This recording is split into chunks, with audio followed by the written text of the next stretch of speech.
로마서 13장 11절에서부터 14절까지 한 절씩 읽겠습니다. 또한 너희가 이 시기를 알거니와 자다가 깰 때가 벌써 되었으니 이는 이제 우리의 구원이 처음 믿을 때보다 가까웠습니다. 밤이 깊고 낮이 가까웠으니 그러므로 우리가 오늘의 일을 벗고 빛의 갑옷을 입자. 낮에와 같이 단정히 행하고 방탕하거나 술 취하지 말며 음란하거나 호색하지 말며 다투거나 시기하지 말고 오직 주 예수 그리스도로 옷 입고 정욕을 위하여 육신의 일을 도모하지 말라. 아멘. 오늘부터는 11절부터 14절에 이르는 말씀을 함께 나눌 텐데요. 위에 있는 권세들에게 복종하고 이웃을 자기 자신과 같이 사랑하라는 말씀에 이어서 사도 바울은 시기라고 하는 것에 대해서, 이건 타임이죠, 시간에 관해서 말씀하고 있습니다. 그래서 하나님의 큰 은혜와 사랑이 그리스도인의 선한 삶의 첫 번째 이유라면, 본문에 이야기하는 시간 혹은 시기라고 하는 것이 그리스도인이 선한 삶을 이 땅에서 살아가야 하는 두 번째 이유를 제공한다고 할 수가 있겠습니다. 오늘 읽은 말씀을 간략하게 다시 한번 요약하면 이렇습니다. 여러분은 시기를 알고 있습니다. 우리가 살고 있는 지금 이 시기는 여러분이 아는 것처럼 자다가 깰 때가 벌써 되었습니다. 왜냐하면 지금은 우리의 구원이 처음 믿을 때보다 가까워졌기 때문입니다. 밤은 깊고 낮이 가까웠습니다. 이렇게 이야기하는 것입니다. 그리스도인은 시기를 아는 사람들이다 라고 할 수가 있어요. 본문에 말씀하고 있는 이 시기가 무엇인지에 대해서 오늘 다각도로 말씀을 드려보려고 합니다. 헬라어에서 시간을 나타내는 단어 두 개를 흔히 비교하는데 여러분 아마 다 들어보셨을 거예요. 하나는 크로노스라고 하는 거고 또 다른 하나는 카이로스라고 하는 거예요.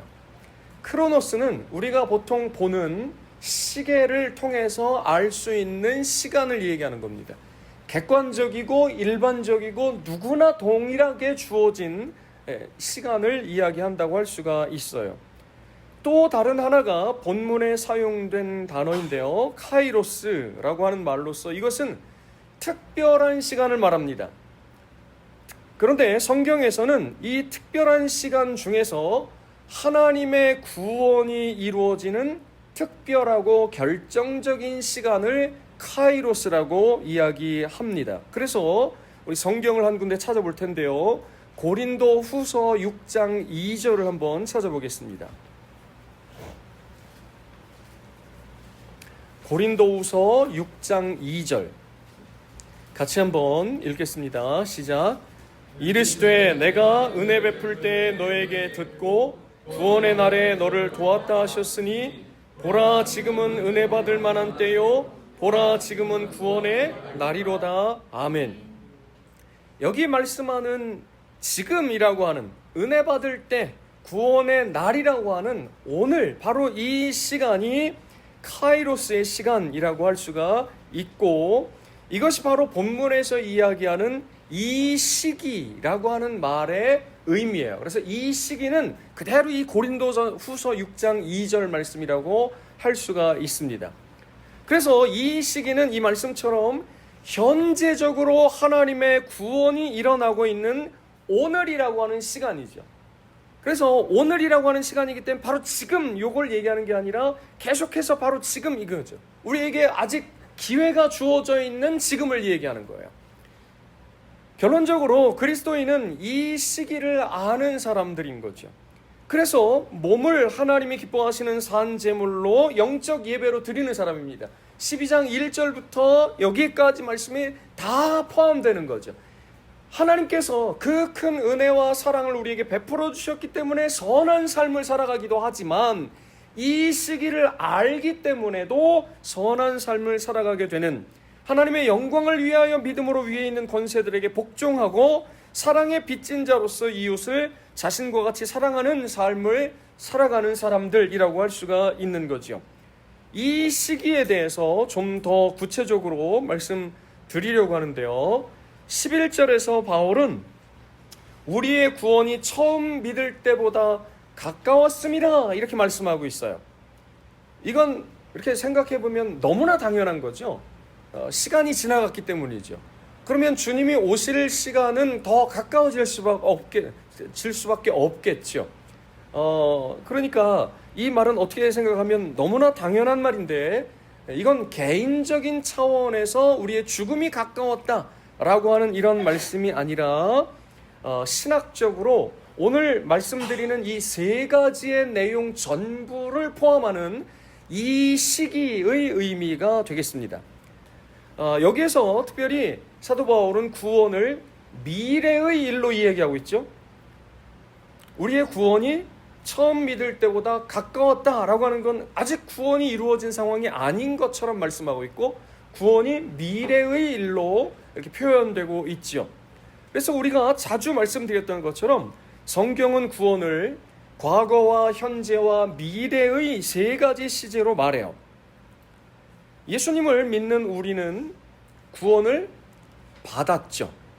과거적으로 표현해도 이건 성경적으로 옳습니까? 틀렸습니까? 성경적으로 맞아요. 또 우리는 구원을 받고 있는 중입니다. 구원을 이루어가고 있는 중입니다. 이것도 현재적으로 표현해도 맞는 표현이죠. 또 우리가 그날에 구원을 받을 것입니다 라고 미래의 표현으로 말해도 이건 역시 맞는 표현이에요. 이런 표현들은 모두 성경적으로 맞는 거죠. 그러나 의미가 모두 같은 것은 아니에요. 과거의 구원은 우리가 예수님을 믿을 때 죄사함 받고 의롭다 하심을 받는 것. 그래서 아주 간단하게는 과거의 구원을 칭의라고 말하는 거죠. 한번 따라하겠습니다. 칭의.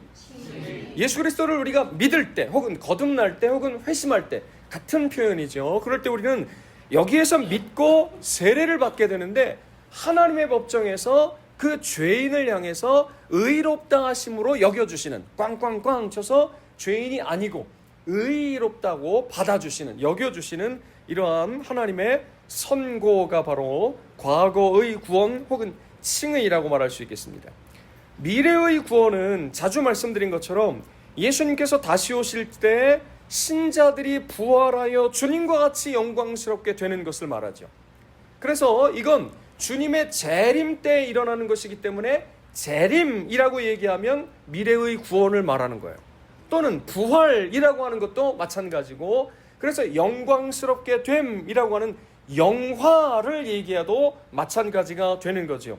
이것은 하나님의 구원 계획의 최종적인 완성이라고 얘기할 수 있겠습니다.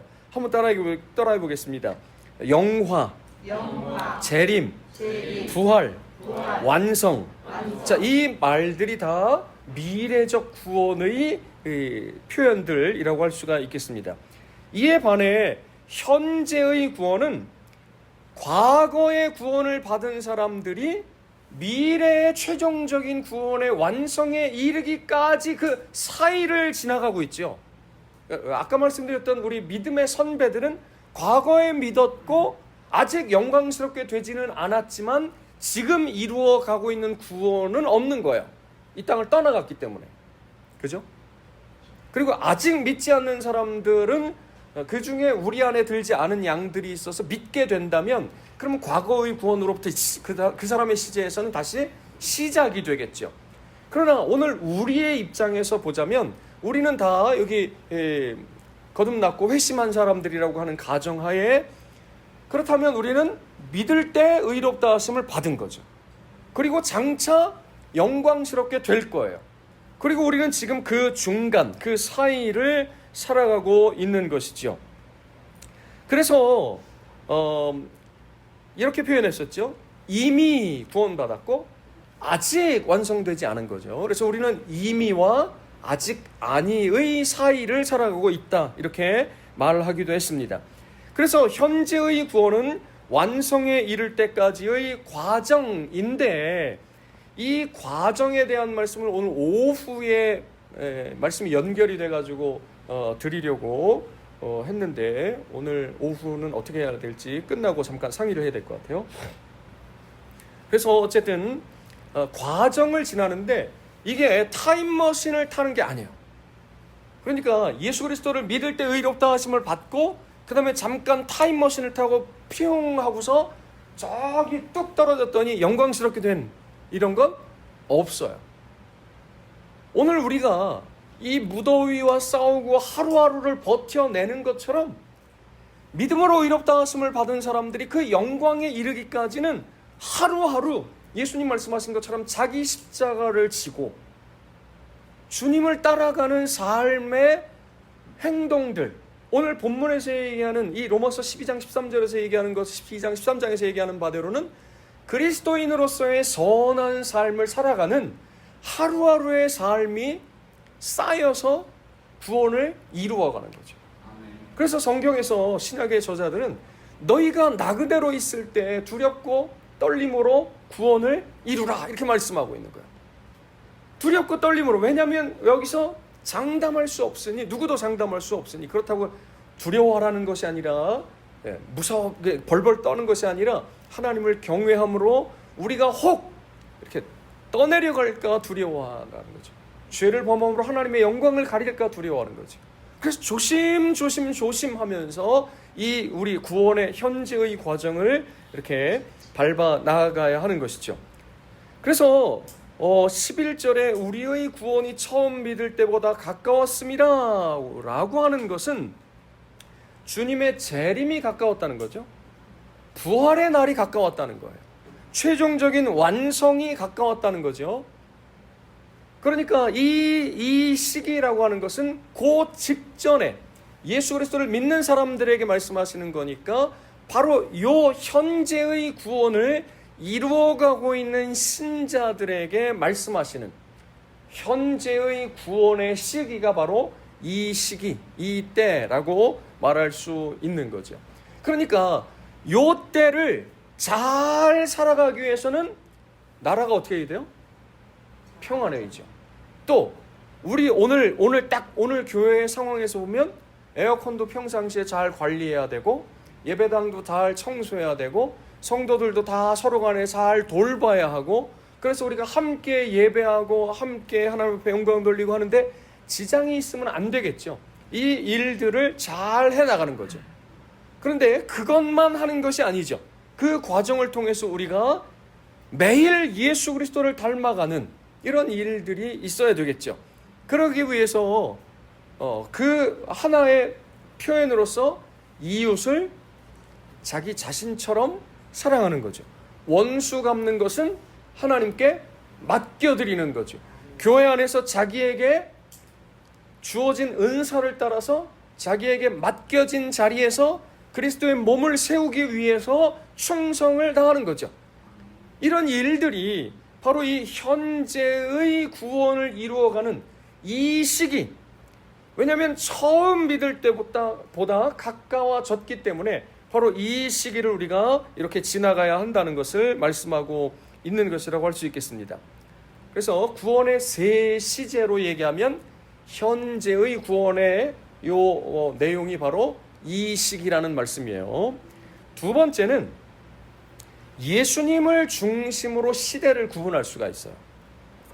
보통 역사에서도 예수님의 탄생을 기준으로 BC와 AD로 나뉘어지죠. BC는 뭐냐면 Before Christ, 그래서 예수 그리스도 이전, 기원 전이죠. 주 전이라고 표현하기도 하고, AD는 라틴어로 Anno Domini라고 해서 주의 해라고 하는 뜻이에요. 주님이 태어나신 해를 얘기하는 거죠. 그러나 주님의 태어나신 해에 대해서는 정확하게 알 수가 없기 때문에 의견이 분분하지만 어쨌든 역사가 보통 역사, 일반 역사도 주님을 예수 그리스도를 중심으로 해서 이전과 이후로 나뉘어지는데, 성경에서는 여기에 예수님의 재림을 더해서 세 개의 시대로 구분해요. 세 개의 시대. 그래서 첫 번째 예수님이 오시기까지의 시대, 예수님의 초림 때까지의 시대가 있는 거예요. 이게 빔 프로젝트를 가지고 그림까지 다 그려가지고 했는데 오늘 보여드리지 못해서 안타깝네요. 초림이 있는 거예요. 처음 예수님이 오시는 거. 그래서 그 창조 때부터 그때까지의 시간이 있는 거죠. 그리고 예수님께서 오신 이후에 삶을 사시고 십자가에 못 박혀 죽으시고 구속을 이루신 이후에 부활 승천 하나님 보좌 우편에 앉으셨죠. 그 시점으로부터 다시 오실 때까지, 재림 때까지의 기간이 있어요. 두 번째죠. 지금 우리가 여기 살고 있는 거죠. 그리고 세 번째 시대는 재림으로부터 그 이후의 시대인데, 시간이 창조 때 시간이 창조된 거예요.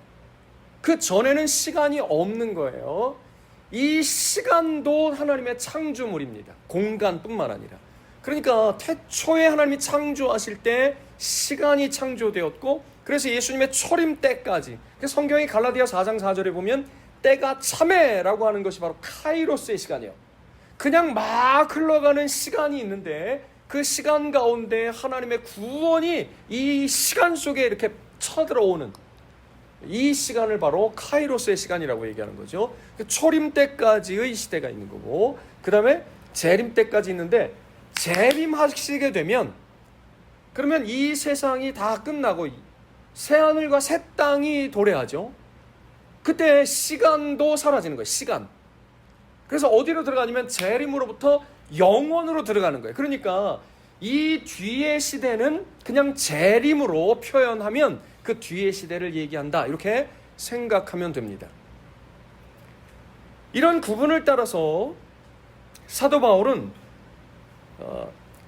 바울과 우리가 같은 시기에 살고 있는 거죠. 이 구분에 따라서 보면 2000년의 간격이 있고, 거리적으로도 물리적으로도 굉장히 차이가 있지만, 이런 시대, 예수님을 기준으로 한 시대 구분을 통해서 보면 사도 바울과 우리가 같은 시기에 살고 있는 거죠. 즉 예수님의 초림과 재림 사이를 살고 있는데, 요 시기를 뭐라고 얘기했냐면 신학적으로 말세라고 그랬어요. 한번 따라해 봅시다. 말세. 여러분, 말세야 말세. 그래서 말세가 아니고, 자주 말씀드렸죠. 이렇게 말했죠. 제가 자주. 그래서 말세가 아니고, 신학적으로 예수님의 초림, 그래서 십자가에 못 박혀 죽으시고 부활하시고 승천하시고 하나님 보좌 우편에 올라가셔서 앉으셨을 때, 그때로부터 다시 오실 때까지 올라가신 모습 그대로 다시 오신다 그랬는데, 그때의 기간을 말세라고 하는 것이고, 그래서 오늘 이 구원이 처음 믿을 때보다 가까웠다, 요 내용이 바로 우리가 지금 말세에 살고 있다라고 하는 얘기인데요. 존 스토트는 이렇게 얘기했어요. 잘 들어보세요.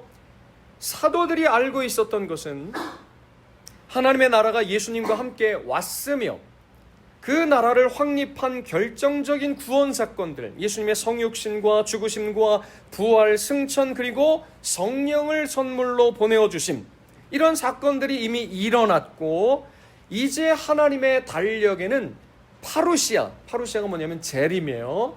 재림이라고 하는 하나님의 달력에는 재림 이전에 아무 사건도 없는 거예요. 구원사적인 사건으로 봤을 때, 카이로스의 시간으로 봤을 때, 구속사적인 사건으로 봤을 때, 예수님이 처음 오실 때 하나님의 나라가 시작되었죠. 그리고 죽으시고 부활하시고 승천하시고 하나님 보좌 우편에 앉으심으로써 이 하나님의 나라를 완성할 모든 기반을 싹 끝내신 거예요. 속죄를 끝내신 거죠. 그리고 하나님의 달력에는 재림 이전에 또 다른 사건이 없어요. 이 표현이에요 지금. 그러니까 뭐만 남은 거예요? 이제 재림만 남은 거예요. 그렇다고 말하는 것이 바로 처음 믿을 때보다 가까웠습니다 라고 말하는 것이 바로 이러한 말의 내용이라고 할 수 있습니다. 그래서 파루시아, 재림은 다음번에 일어날 절정에 이르는 사건, 구원의 역사에 있어서 절정에 이르는 사건이에요. 그러므로 그들과 우리는 말세에 살고 있는 거죠. 바로 이러한 의미에서 그리스도는 속히 오실 것이에요. 그래서 로마서 뒤에 16장 20절에 보면 평강의 하나님께서 속히 사탄을 너희 발 아래에서 상하게 하시리라, 이렇게 말씀하셨는데, 이 말씀이, 속히라고 하는 이 말씀이 요한계시록 맨 마지막에 보면 아멘 주 예수여 어서 오시옵소서, 이게 뭐예요? 속히 오실 것, 내가 속히 갈 것이다 라고 하는 말씀에 대해서 어서 오십시오 라고 환영하고 기대하고 바라는 말이라고 할 수가 있겠습니다. 이것을 임박한 종말론이라고 해요. 한번 따라해 봅시다. 임박한 종말론. 속히 오신다는 거예요. 재림 전에 다른 구원사적 사건이 하나도 남아있지 않다는 거예요. 예수님께서 십자가의 죽으심으로 다 이루셨고, 그리고 부활 승천 하나님 보좌 우편에 앉으셔서 이제 그 때를 기다리고 계신 거예요. 하나님의 때. 이 임박한 종말론은 본문의 말씀처럼 벌써 되었고 가까웠고 가까웠다는 거예요. 그러나 이것은 시한부 종말론과는 다른 거죠. 한번 따라해 봅시다. 시한부 종말론. 시한부 종말론은 주님의 재림의 구체적인 시간을 얘기하는 이단적인 가르침이죠.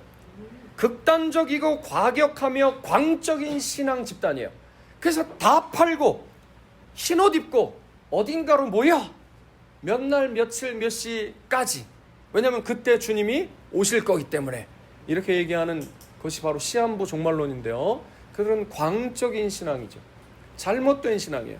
이단의 가르침입니다. 가짜예요. 그가 누구든 예수님의 재림의 시간을 이야기한다면, 때를 이야기한다면 그는 무조건 잘못됐습니다. 그가 얼마나 큰 교회 목사든지, 아니면 얼만큼 많이 공부한 신학자든지, 아니면 얼마나 많이 기도하는 영빨이 있는, 말하자면 한마디로 이렇게 좀 안 좋은 표현으로 그런 사람이라 할지라도, 심지어 하늘로부터 온 천사라고 할지라도 그 시간에 대해서 얘기하는 건 가짜예요. 그건 잘못된 겁니다. 다른 영이에요. 마태복음 24장 36절에 그러나 그 날과 그때는 아무도 모르나니 하늘의 천사들도 심지어 아들도 모르고 오직 아버지만 아시느니라, 이렇게 말씀하셨어요. 예수님께서 인성을 가지셨기 때문에 모른다 이렇게 말씀하셨고, 또 아버지의 권한으로 두셨기 때문에 모른다 이렇게 말씀하신 거죠. 그래서 사도행전 1장 7절에도 제자들이 승천이 가까운 예수님에게 언제입니까 주님? 이렇게 물었어요. 그랬더니 예수님께서 때와 시기는 아버지께서 자기의 권한에 두셨으니 너희의 알 바 아니요. 그런데 누군가가 계시를 받았다거나 환상을 받다거나 어떤 계산을 통해서 알아냈다고 한다면 그건 틀림없이 잘못된 거죠. 그가 예수님보다 높을 수가 있겠습니까? 없어요. 그럴 수 없습니다. 예수님도 모른다고 말씀하셨어요. 그러니 잘못된 겁니다. 그래서 이렇게 예수님을 기준으로 한 시대를 구분해 보았을 때 이 시기라고 하는 것은 바로 초림과 재림의 사이, 즉 말세, 이미와 아직 아니의 시기, 바로 이 시간을 말씀하는 것이라고 할 수가 있겠습니다. 세 번째는 우리가 보통 교회에서 잘 말하지 않는, 말할 기회가 좀 적은 천년 왕국을 가지고 설명하는 거예요. 이 시기를. 여러분 요한계시록 20장을 한번 보겠습니다. 1절부터 6절입니다. 요한계시록 20장 맨 뒤에서 세 번째 장입니다. 1절부터 6절을 한 절씩 잘 읽어보겠습니다. 또 내가 보매 천사가 무저갱의 열쇠와 큰 쇠사슬을 그의 손에 가지고 하늘로부터 내려와서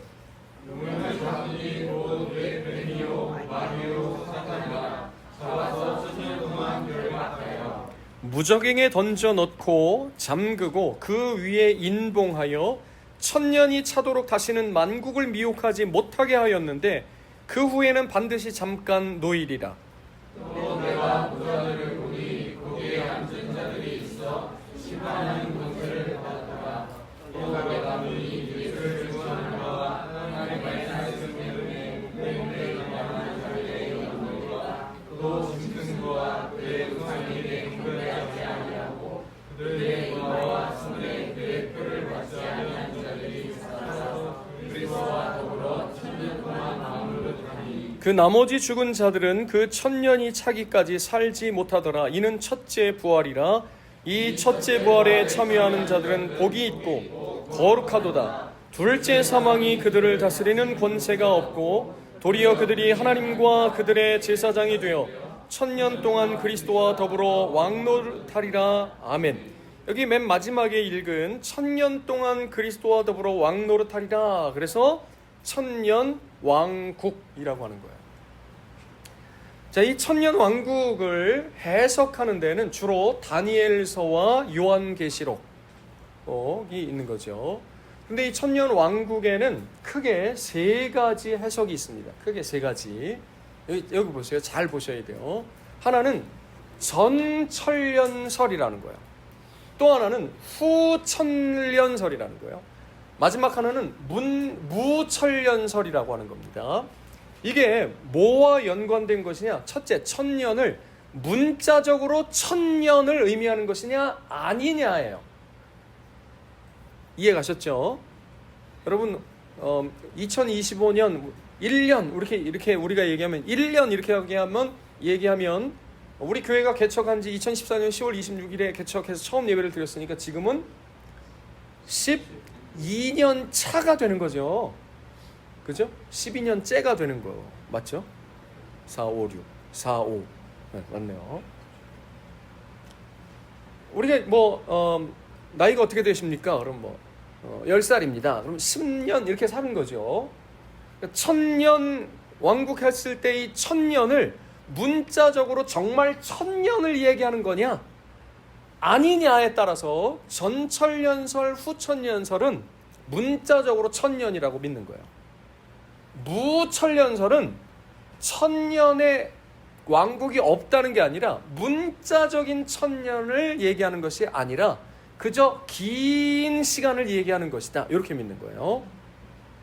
자, 두 번째는 재림과의 관계에서 전이냐 후냐를 말하는 거예요. 재림과의 관계에서. 그런데 말이 좀 헷갈리게 되어 있어요. 그래서 전천년설이라고 하는 것은 천년 전에 재림이 있다는 거예요. 후천년설은 천년 왕국이 있고 나서 재림이 있다는 거예요. 그래서 여기서 전과 후에 재림이 있다는 거예요. 천년 왕국 전과 후에. 그게 전천년설과 후천년설인데 전천년설 중에 세대주의적 전천년설이라고 하는 것이 있어요. 이것이 우리나라 교회에서 저부터 제일 많이 들어봤고 그런 줄로 알았고 그렇게 배운 사람들이 많아요. 여러분 휴거가 있습니까 없습니까? 휴거 들어봤어요 안 들어봤어요? 휴거가 뭐냐면 들림 받는다는 거야. 그래서 이렇게 예배하다가 마태복음에 보면 24, 25, 26장에 보면 둘이 밭을 갈고 있는데 한 사람은 데려감을 당하고 한 사람은 내버려둠을 당하는 거죠. 이런 구절들을 통해 가지고 이렇게 예배하는 중에 갑자기 여러분 어벤져스 기억나시죠? 갑자기 절반이 사라져 버리는 거야. 근데 우주에서 소멸된 게 아니라 그 사람들이 하나님 나라로 들려간 거죠. 그리고 남은 사람들에게 어떤 일이 일어나냐면 7년 대환란으로 들어가는 거예요. 근데 휴거될 때 어떤 일이 있었던 거냐면 예수님이 공중에 재림하셨던 거예요. 공중에 재림해서 여기서 믿음을 잘 지킨 사람들이 들려 올려져서 함께 만나서 들어가고 그 다음에 이 땅에 남은 사람들이 7년 환란으로 들어간다는 거예요. 그리고 7년 환란 동안 믿음을 잘 지킨 사람들이 7년이 끝날 때 예수님께서 지상으로 재림하시는데 그때 함께 만나서 1000년 동안 왕노릇하는 거예요. 1000년 동안 왕노릇하면서 결혼하고 다 하겠죠. 그럼 아기들이 나오는데 이 아기들은 믿음이 검증되지 않았죠. 그래서 1000년 후에 이 말씀에 보면 이 사탄이 잠깐 놓여질 것이라고 그랬는데 1000년 후에 사탄이 놓여져요. 그리고 마지막 전쟁이 그때 있는 거예요. 그리고 영원한 하나님 나라로 들어가는 거죠. 이게 들어봤어요? 안 들어봤어요? 익숙해요? 안 익숙해요? 저는 요 문자적인 세대주의적 전천년설을 가지고서 레프트 비하인드라고 하는 남겨진 사람들이라고 하는 영화가 있어요. 근데 그게 소설이 먼저 있거든요. 저는 그 책도 읽고 영화도 보고 다 했어요. 이런 줄로 알았어요. 그래갖고 이 사람들에게 중요한 건 뭐냐면 666. 네? 그래서 바코드가 666이니 뭐 유럽연합의 의장이 666이니 교황이 뭐 누구니 뭐 이게 굉장히 중요해요. 적그리스도가 누구냐가 굉장히 중요한 거고, 그래서 바코드를 받으면 안 되고 쓰면 안 되고 뭐 이런 거죠. 요즘에는 베리칩, 여기다가 칩을 심는다는 거, 이런 거, 그런 걸 되게 이렇게 경계하는 사람들이라고 할 수가 있습니다. 그런데 요 내용을 여러분 이제 문제가 많이 있어요. 이게 이제 요 뒤에 있는 이야기들을 들어보면 요 내용이 재림과 관련해서 제일 복잡한 설명이에요. 그런데 예수님의 재림도 결국엔 3번에 걸쳐서 일어나게 되는 거라고 할 수 있어요. 첫 번째 공중재림, 두 번째 지상재림, 마지막에 완성되는 재림으로. 그러니까 아주 되게 복잡하고 부활도 여러 번에 걸쳐서 일어나게 되는 거예요. 그러니까 상당히 성경의 설명과는 좀 거리가 있다고 할 수가 있겠습니다. 이걸 자세하게 얘기할 시간이 아마 있을 거예요. 우리가 공부를 해야죠. 두 번째는 후천연설인데, 후천연설은 특정한 시기에 이 주장이 나왔어요. 언제냐면 17세기의 청교도들의 시대로부터 18세기에 조나단 에드워즈가 미국에서 이렇게 부흥을 2번에 걸쳐서 경험한 이후에 산업이 발달하고 과학기술이 발전하게 되고 계몽주의가 나와서 사람들이 막 다 세상이 좋아지면서, 야, 이렇게 하다가는, 그 다음에 복음이 이제 온 세계에 전파되는 거예요. 이렇게 하다가는 온 세상에 하나님 나라가 임하겠는데, 완성되겠는데, 그래서 이렇게 가던 세상에 하나님 나라가 짱 천년왕국이 임하는 거예요. 그대로 유토피아가 이 세상에 건설될 거라는 거예요. 이렇게 가는 그 중에, 그리고 그 천년왕국 후에 예수님께서 지상으로 재림하시는 거죠. 그런데 이게 역사적으로 제1차 대전과 2차 대전을 통해서 산산조각 나요. 왜냐하면 그럴 수가 없구나 하는 거를 그때 깨닫게 되죠. 그래서 후천연설은 그럴 수가 없다는 거. 그러니까 정치라든지 사회 변혁이라든지 어떤 문화 운동이라든지 이런 걸 통해 가지고 이 땅에 유토피아가 건설될 것 같지만 결코 그럴 수 없다는 거예요. 그럴 수 없어요. 그래서 후천연설은 우리가 그것도 거의 지금은 후천연설에 대해서 이야기하는 사람들이 많지 않고 아주 일부의 사람들만 남아 있습니다. 그 다음에 이제 마지막으로 무천연설인데요. 무천연설이 바로 개혁주의 교회의 견해고 우리가 믿는 거예요. 근데 그 우리가 믿는다고 할 때 요 지금 해석이 필요하죠. 요한계시록의 해석이 필요해요. 말씀을 볼게요. 지금 요 말씀에 요한계시록 20장 1절부터 6절의 말씀의 내용의 핵심이 뭐냐면 마귀가 붙잡힌다는 거예요. 그리고 무저갱에 갇히는 거예요. 1000년 동안. 그죠? 그러면 마귀가 붙잡히는데 천사들과의 싸움을 통해, 전쟁을 통해 가지고 마귀가 붙잡히는 게 아니고 법정에서 선고를 받는 거예요. 유죄 선고를 받는, 정죄를 받는 거예요. 그러면 마귀를 결정적으로 정죄하게 한 어떤 사건이 있을 거 아니에요. 그게 뭐냐면 예수 그리스도의 십자가죠. 그래서 히브리서 2장 14절에 보면, 여러분 그 요한계시록 바로 그 앞에 있으니까 요한계시록에다가 손을 껴놓고 그 다음에 히브리서 2장으로 그 앞으로 조금 몇 장 넘겨보면 히브리서가 있죠. 2장 14절을 보겠습니다. 읽어보겠습니다. 시작. 자녀들은 혈과 육에 속하였음에 그도 또한 같은 모양으로 혈과 육을 함께 지니심은 죽음을 통하여 죽음의 세력을 잡은 자 곧 뭘 통해서 마귀를 멸하시는 거예요? 죽음을 통해서. 예수 그리스도께서 십자가로 승리하신 거예요. 그죠? 그래서 우리 그리스도의 십자가를 공부할 때 예수 그리스도의 십자가가 우리의 대속의 의미가 있죠. 대속의 십자가. 그런데 거기 안에 뭐가 또 들어있냐면 승리가 들어있죠. 그리스도의 승리, 그리고 그 안에서 교회의 승리. 기억나시죠?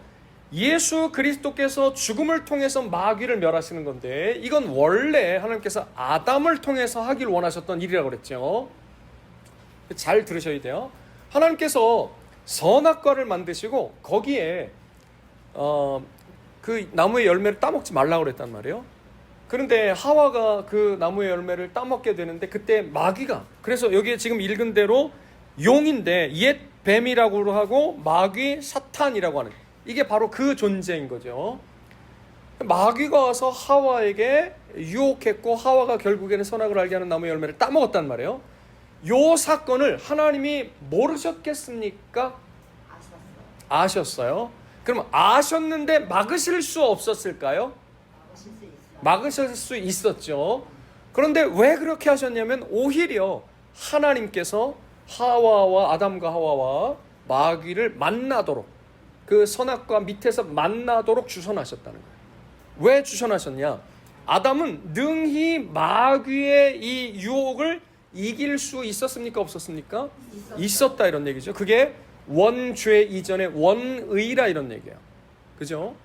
그래서 하나님께서는 이미 아담이 있기 이전에 존재하던 마귀를 합법적으로 멸하셔야 되는데, 아담과 하와를 이렇게 동산에 두시고 선악을 알게 하는 나무의 열매를 따먹지 말라고 하신 다음에 뱀을 이끌어 오셔서 만남을 주도하셨고, 뱀이 하와와 아담을 유혹할 때 아담이 뭐 해야 되느냐면 지켜야 되죠.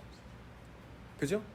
지키고 일해야 되는데, 이때 지키다, 일하다 라고 하는 동사가 나중에 성막 안에서 제사장들이 성막에서 지키면서 일한다고 하는 단어와 같은 단어예요. 그러니까 에덴 동산이 성막이고, 그 성막에 침투한 외부의 세력을 아담이 어떻게 써야 되느냐면 지켰어야 하고 그 마귀를 물리쳤어야 하는 거죠. 마치 누구처럼이냐면 예수님께서 금식하시고 줄이셨을 때 시험 받으셨잖아요. 그때 3번의 시험을 하실 때 예수님이 어떻게 하냐면 그래? 라고 하고 덥석 이렇게 떡을 만드신다거나 혹은 엎드려 절하신다거나 이런 일을 하지 않으시고 사탄아 물러가라 이렇게 하신단 말이에요. 그러니까 아담이 뭘 했어야 되느냐면 사탄아 물러가라, 너는 나를 넘어지게 하는 자로다. 하나님이 말씀하셨는데 이거 따먹으면 반드시 죽는다 그랬어. 그러면 마귀는 하나님의 피조물인 인간을 유혹한 죄로 합법적으로 유죄가 선고받고 그때 붙잡혀서 무적행에 갇히게 되는 거예요. 그리고 아담과 하와는 생명나무의 열매를 먹고 종말에 이루어지게 될 하나님의 영광의 나라로 들어가게 되는 거죠. 그런데 아담이 그렇게 하지 않았고 그 일을 두 번째 아담이신 예수님께서 이 땅에 오셔서 바로 행하시는 거예요. 그런데 그 유혹에 넘어가지 않으셨고, 유혹에 넘어가지 않으신 것이 바로 의를 행하신 것이죠. 아담이 하지 못한 거. 그리고 죄의 문제를 해결하셔야 되죠. 인간이 죄를 범했으니까 그 대신 자기 백성들을 대신해서 십자가를 못 박혀 죽으심으로 마귀가 결정적으로 이렇게 멸망하게 된 거죠. 마귀는 하나님의 아들을 그 배후에서 십자가에 죽도록 사주했기 때문에 그 죄가 유죄로 인정될 수밖에 없는 거죠. 그 모든 죄와 함께. 그래서 마귀가 붙잡혀서 무적행, 감옥에 갇히게 되는 결정적인 일이 일어날 수 있는 무언가 사건이 있어야 되는데 그것이 바로 예수 그리스도의 십자가인 거죠. 그러니까 이 20장 1절에서부터 6절까지는 그 십자가 사건을 통해서 마귀가 붙잡혔고 무적행이 갇혔고 1000년 동안 갇히게 돼요. 마귀가 갇혔으니 이제 어떤 일이 일어나냐면 복음이 온 세상으로 전파되기 시작하는 거예요. 하나님의 나라가 막 확장되기 시작하는 거죠. 이해가 가시죠? 네.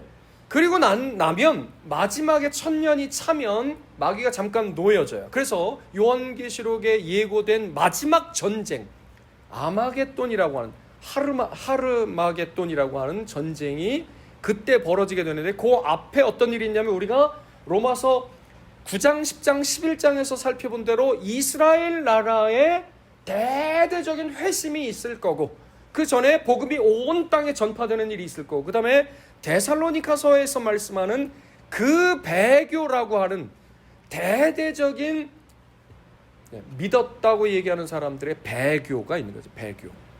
이런 일들이 있는데, 이런 일은 아까 예수 그리스도를 기준으로 했을 때 재림 외에 다른 것이 남아있지 않았다고 그랬는데, 예수님에게는 다른 게 남아있지 않지만 이 땅의 역사에는 이런 일들이 있는 거죠.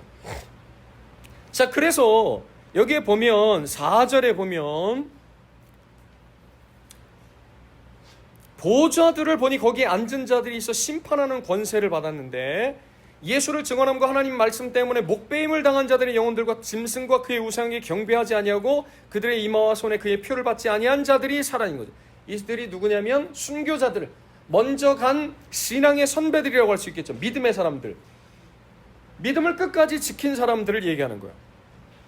이 사람들이 주님과 함께 왕노릇한다는데 그 시기가 바로 천년왕국이죠. 자, 그러면 5절에 보면 첫째 부활이 있죠. 첫째 부활. 그 다음에 6절에 보면 둘째 사망이 있죠. 이렇다고 하는 건 첫째 사망도 있는 거고 둘째 부활도 있는 거죠. 그러면 첫째 부활과 둘째 부활을 얘기한다면 이게 뭐냐면 다른 부활은 없어요. 이 둘째 부활이 우리 육신의 부활이에요. 재림 때 있게 될 육신의 부활이에요. 그럼 첫째 부활은 뭐냐? 이 첫째 부활은 거듭남을 얘기합니다.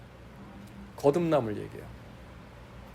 그래서 6절에 보면 첫째 부활에 참여하는 자들은 복이 있는데 둘째 사망, 첫째 사망은 육신의 죽음이고요. 둘째 사망은 영원히 지옥에 멸망하는 거예요. 둘째 사망이 이 첫째 부활에 참여한 자들을 다스리는 권세가 있어요, 없어요? 없어요. 그죠? 이건 무슨 얘기예요? 예수 그리스도를 믿는 사람들은 영원한 멸망해요, 안 해요? 영원히 멸망해요, 안 해요? 안 해요. 요한복음 5장 24절을 보면 사망에서 생명으로 옮겼어요. 옮겼느니라. 사망이, 둘째 사망이 그들을 다스리는 권세가 없어요. 그래서 그 첫째 부활에 참여한 자들은 복이 있는 거죠.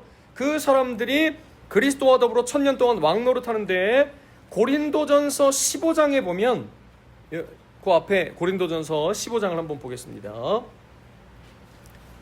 고린도전서 15장. 고린도전서 15장은 무슨 장이냐면 부활장이죠. 부활장. 부활의 말씀들이 기록되어 있는 장이에요. 24절 25절입니다. 고린도전서 15장 24, 25절. 다 같이 시작. 그 후에는 마지막이니 그가 모든 통치와 모든 권세와 능력을 멸하시고 나라를 아버지 하나님께 바칠 때라. 그가 모든 원수를 그 발 아래에 둘 때까지 반드시 누가 왕노릇 하시는 거예요? 예수님께서 왕노릇 하시는 거죠. 언제까지냐면 부활 승천하셔서 하나님 보좌 우편에 앉으셨다라고 하는 얘기가 바로 통치하신다는 거예요. 통치하시는데 마지막에 예수님이 재림하셔서 하나님의 나라가 완성된 후에 나라를 아버지께 바치는 거예요. 그러니까 영원한 하나님의 나라로 들어가는 거죠. 재림 이전까지 누가 통치하시냐? 예수님이 통치하시는데 빌립보서 2장의 낮아지심과 높아지심의 말씀 끝에 보면 뭐가 있냐면 하늘에 있는 자들과 땅에 있는 자들과 땅 아래에 있는 자들로 모든 무릎을 예수의 이름에 꿇게 하셨어요. 왜요? 예수님이 누구시니까? 통치하시는 분이시니까. 이해가시죠? 그러면 믿는 성도들은 어떻게 하느냐? 에베소서 2장에 보면 함께 하늘에 앉히셨다. 이 말씀 지난번에 한 거 기억나시죠? 믿는 성도들이 믿음으로 구원을 얻었는데, 의롭다 하심을 얻었는데, 그때 이미 예수 그리스도와 연합해서 영으로 예수 그리스도와 함께 보좌 우편에 앉은 거예요. 앉은 거. 그러니까 보좌가 있죠. 여기 지금 보좌들을 본 거죠.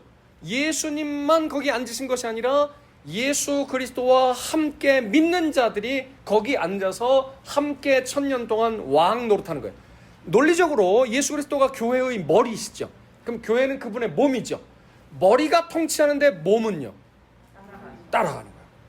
그래서 교회가 함께 이 1000년의 기간 동안에 주님과 함께 통치하는 거죠. 그리고 1000년 후에 잠깐 놓여질 때 그때 무슨 일이 일어나냐면 대배교가 일어나게 되는 거예요. 적그리스도가 나타나게 되는 거고요.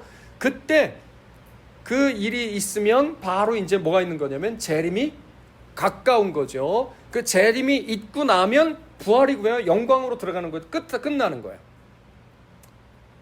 무슨 말씀인지 이해가시죠? 그러면 이제 영원으로 하나님 나라로 들어가는 거예요. 이게 창조와 타락과 초림과 재림을 이야기하는 성경의 메시지와 아주 단순하고도 딱 들어맞는 성경의 천년 왕국의 견해라고 할 수 있어요. 그래서 무천년기 설에서 얘기하는 천년 왕국은 언제냐? 지금이에요. 지금 로마서 13장 11절에서 얘기하고 있는 이 시기, 이미와 아직 아니의 시기, 현재적 구원의 시기, 그리고 예수님의 초림과 재림까지의 시간, 요 시간이에요.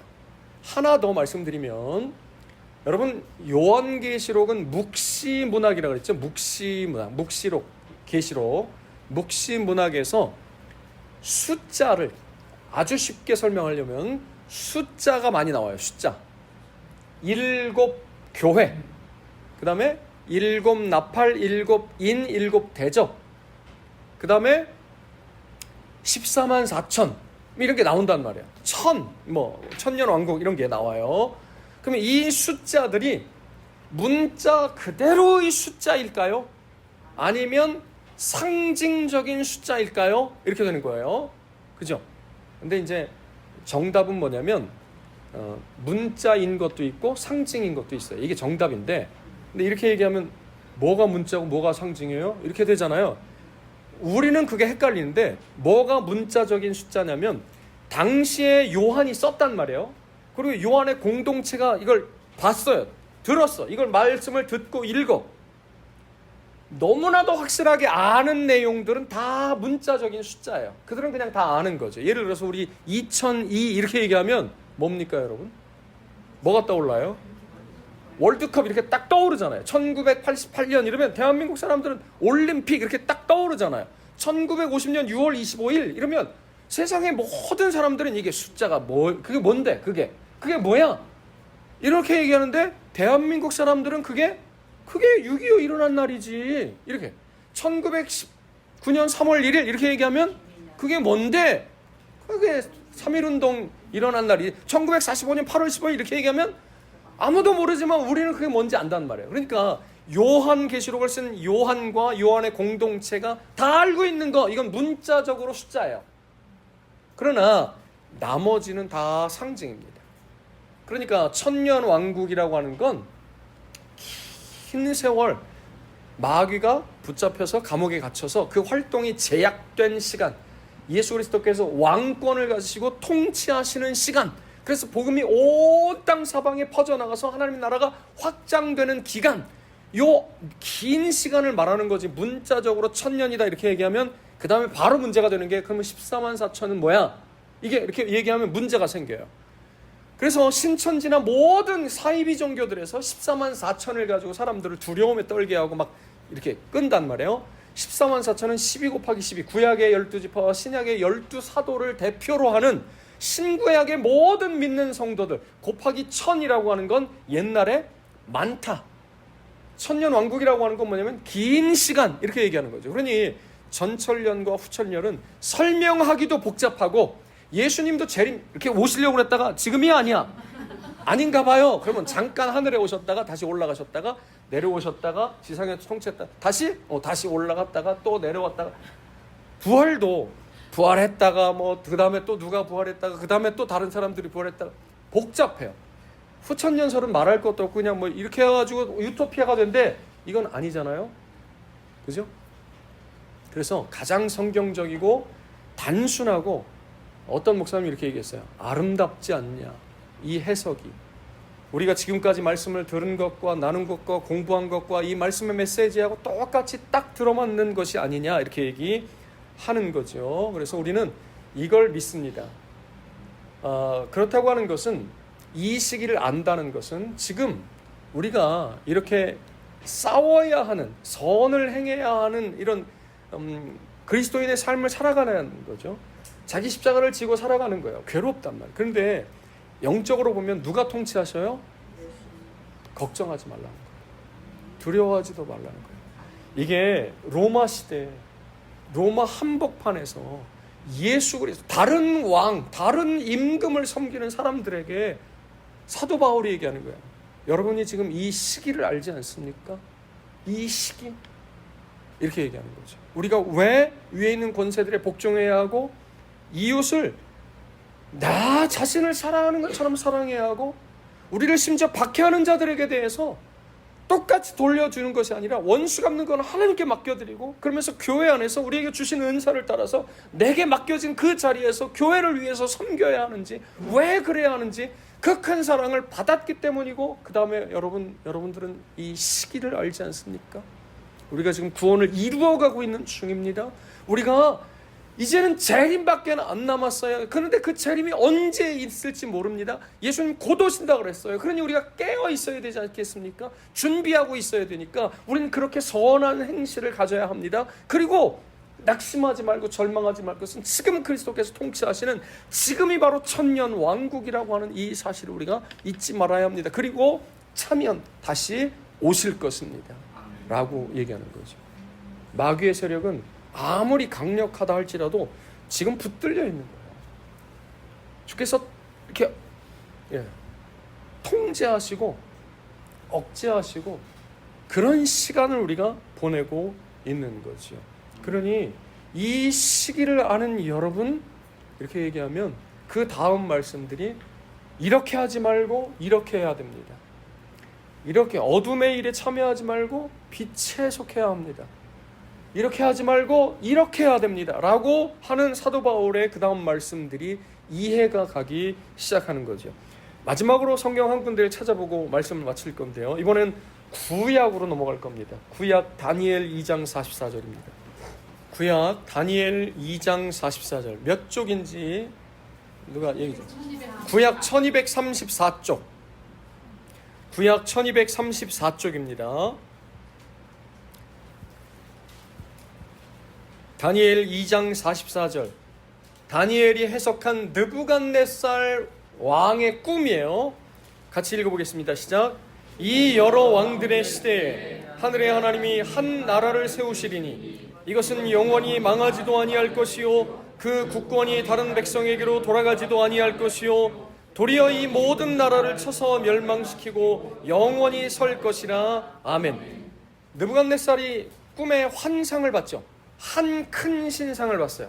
머리는 금이고 어깨 여기는 뭐 은이고 그 다음 이 밑에는 철이고 그 다음엔 동과 흙이 섞여 있고 철과 흙이 섞여 있고, 그래서 각각 바벨론, 페르시아, 그 다음에 헬라 제국, 그 다음에 로마 제국을 상징하는 거죠. 여러분, 역사에서 바벨론, 페르시아, 헬라, 로마 제국 하면 역대 가장 강력한 권세를 자랑했던 제국들이에요. 세계를 호령했던 제국들.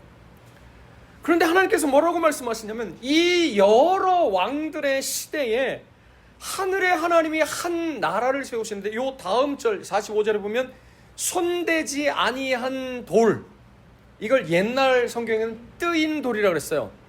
뜨인 돌이 뭐냐면 떠낸 돌인데, 누군가가 떠낸 게 아니라 손대지 않았으니까 자기가 이렇게 한 거죠. 그래서 하나님이 하셨다는 걸 표현한 건데, 손대지 아니한 돌이 날아와서 그 금 신상, 그 신상을 쳐서 온 땅에 흩어버리는 거죠.